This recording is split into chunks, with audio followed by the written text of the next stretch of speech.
We're going to talk today about International Journal of Parasitology special issue on fish parasites.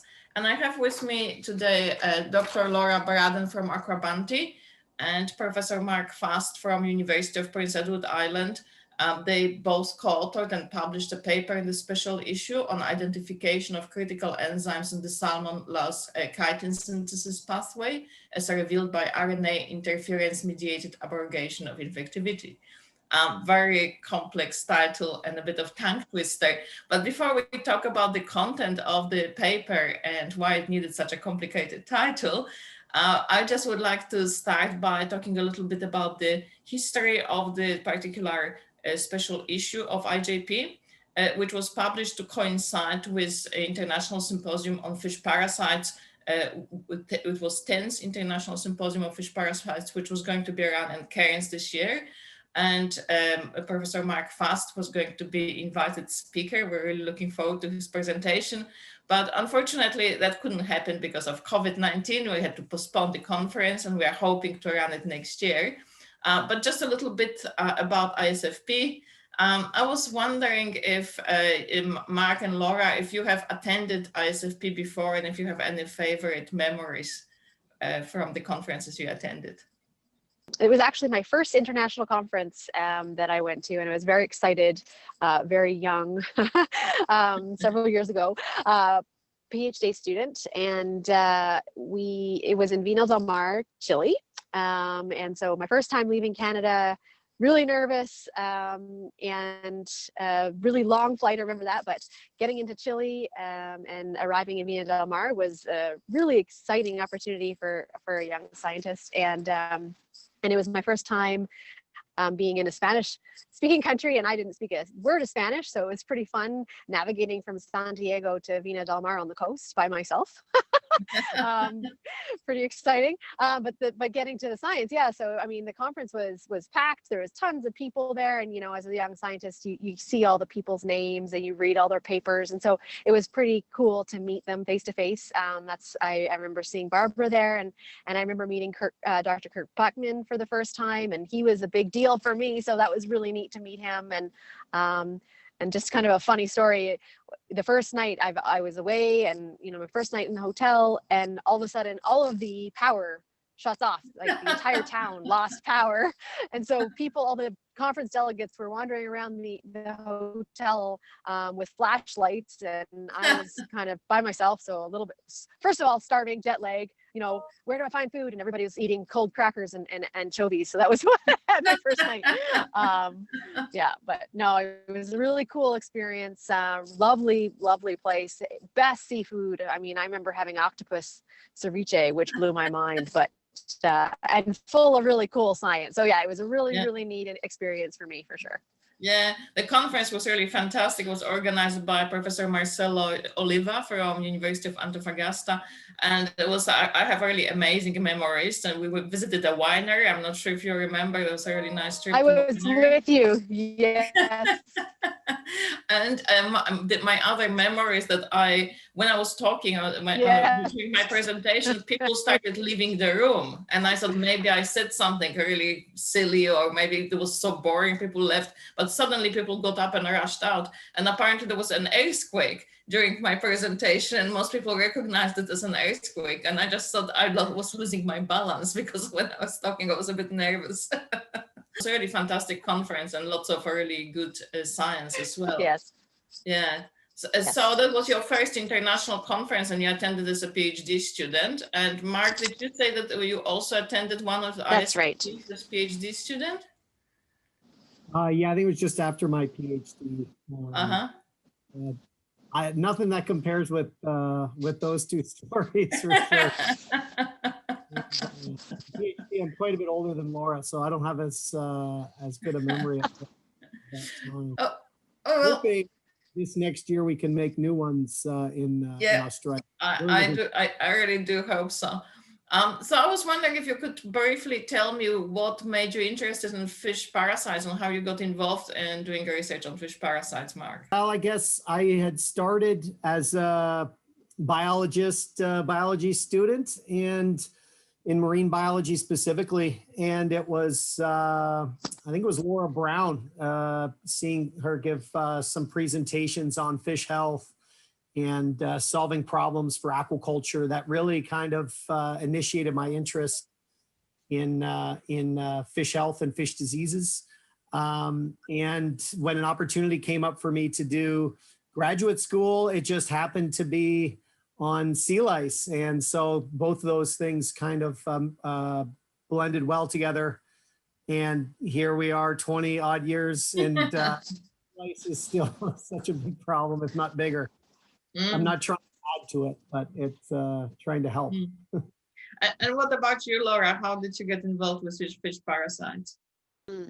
I started off in a similar fashion, and in that it just kind of ended up with sea lice. But what had happened is I was doing my Bachelor's of Science at the Vancouver Island University, and I got fascinated by parasites. I had this particularly very enthusiastic professor, Dr. Tim Goder, who really kind of infects all his students with the love of parasites and their spectacular diversity, and it was so fascinating to me, the adaptation and the evolutionary adaptation that occurs, and I just kind of got hooked. Excuse the pun. And then I ended up being a research student over the summer with Dr. Dwayne Barker, who was studying sea lice, asked me to be part of the team, and I had no idea. But then as soon as you get into the work right away, you realize, wow, first of all, this is a big issue, especially, salmon farming in BC. It was a huge issue.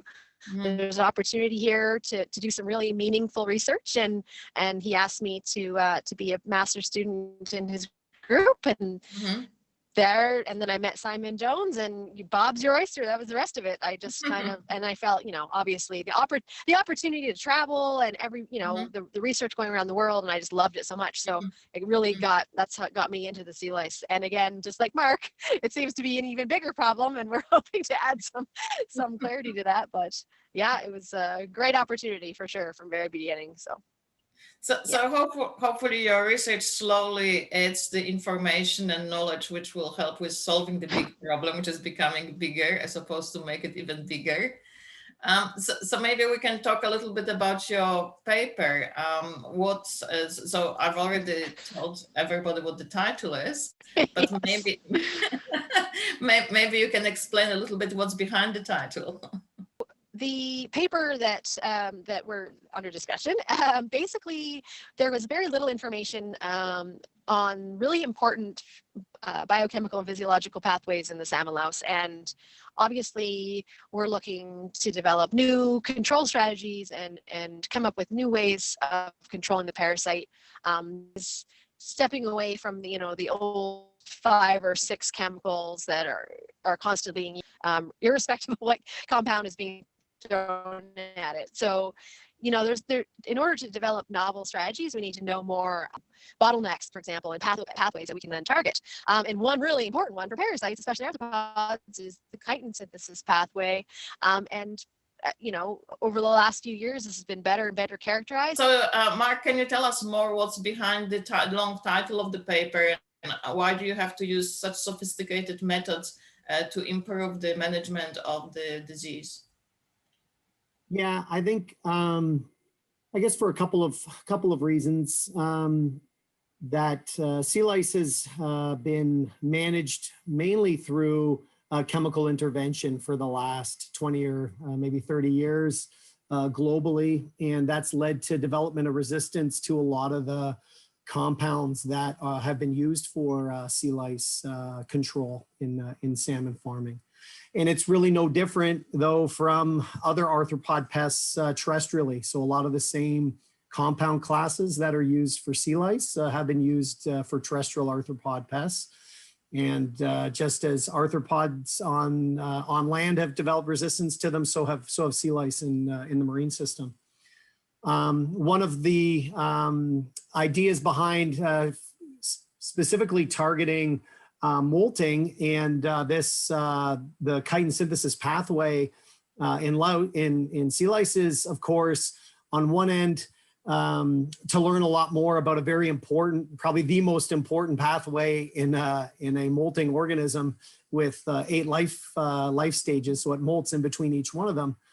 Understanding it from a biological aspect to know what controls the development of this parasite and how it grows and evolves over time, but also from a management aspect, what are the key targets that different drugs can be used to impact this pathway that is so important for sea lice. So I think our group, Laura and myself and a few others, Jordan Poley, was a lead author on a paper 2 years ago looking at benzoyl phenylureas, which inhibit molting in arthropod, a lot of arthropod organisms, it's been shown. And this group of compounds has been used against sea lice. So we looked into what that impact was on the chitin synthesis pathway in sea lice a few years ago, and just kind of scratched the surface. And we really realized from that paper and beginning to dig into molting that there was a lot we didn't know. We've got a genome for the louse, but we don't know how a lot of these individual genes interact and what controls them. So the idea here was to really functionally characterize the pathway well, so that we could begin to identify key intersection or intervention points within the pathway that might be targeted different ways for control. Mm-hmm. Yeah, that sounds really interesting. So what do you think is the next step that the paper is leading you to?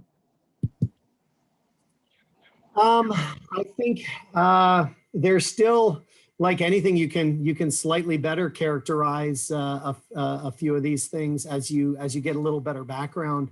I think what the paper has really shown is the redundancy and a lot of the different inputs that this pathway has. It's not just a simple, 5 or 6 enzymes that turn off and on. There's a degradative pathway. There's different acetylation or deacetylation impacts on the pathway, and how chitin is definitely laid down and also recycled within the organism. So I think there's a lot of different avenues that could be investigated just in terms of how the degradation pathway can be impacted, and what at what part of the aging within a life stage some of these things do turn on. And we've kind of begun to go down that road a little bit in another louse species, Caligus rogercressii, which is a problem in Chile. But there's a lot of similarities. We've looked at the pathway in Caligus. There's a lot of the same genes that are representative there that we find in Drosophila and Lepsalmonus, and have begun to look at how some of these things naturally turn off and turn on as the parasite ages within a stage, and that prepares it for the next molt. So I think getting better resolution within the life stages, and how not just whether something turns on or turns off, but how it interacts with the other components of that pathway, and when they turn on and turn off, that will be very, very important. So Laura, can you tell us more about the methods which you used in this research? It looks very sophisticated, particularly when you think about most methods used in fish diseases. Yeah, so it's a really elegant method, Barbara, and it's been basically pioneered in in salmon lice at the University of Bergen. So Frank Nielsen's group, where the group, they've really got a really nice method, and they pump through lots and lots of genes in their lab, looking at using RNAi. So RNA interference is a way of silencing, knocking down would be a better way of saying it, because you don't knock down all of the protein, but basically you're turning it down so that you're trying to get rid of the protein product. And by doing that, it's a loss of function mutation basically, and it's transient. So with sea lice, they found that you have about 2 weeks to just over 2 weeks where it is the gene of interest is essentially knocked down. So it works really, really well. And you can expose the nauplii, the larva of the salmon louse, and basically in the lid of a a microcentrifuge tube. It's big enough to hold, about 100 sea lice, and you add your fragment of interest and incubate them in this, and basically in seawater, and your double-stranded fragment of interest, which essentially targets that gene in the larva and knocks it down, and then you can observe function over about 2 weeks. So it's a really great way, and it avoids the necessity of knockdown using something like CRISPR, for example, where it's really hard, and there isn't an established method for using gene editing in arthropods at the moment. So this is a really elegant way of doing loss of function mutations to understand how these genes function and look for phenotype. So what we did is we looked at around 5 genes, I believe, 5 in a control, looked at the genes in this pathway, and we looked at different points in the pathway, so upstream and downstream of major bottlenecks, and we looked at places in the pathway that might be redundant, meaning that they could perhaps represent compensatory mechanisms in the pathway, and knock them down and infect salmon, and looked for if there's an impact on the ability of the salmon louse to attach and infect their host, and also on the phenotype of the larva. And basically that is the method. You can also use this method in adults too, by injecting, instead of incubating them, you would inject the double-stranded fragment into the body cavity. So. Yeah, I also really like how you very often in your work is still include histology or some other visualization of what's going on.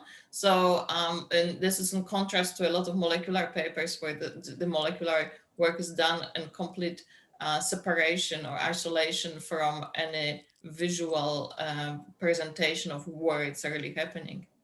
Yeah, and I think that's important to always have to marry those as many different types of methodologies as possible, because a lot of times if you're just looking at the genetic component, you're either lacking visualization or localization. A lot of these genes that we're talking about, sometimes they're only localized to the antennae. Mark had kind of touched on this, that it depends on what part of the salmon louse too that these genes are being expressed, and being able to localize them using in situ is a great way, and using electron microscopy is a great way to understand at the cellular level what's happening. And I think that really, and most RNAi interference papers, you kind of you need some kind of histological method to back up that you're not seeing that protein anymore being expressed. Yeah.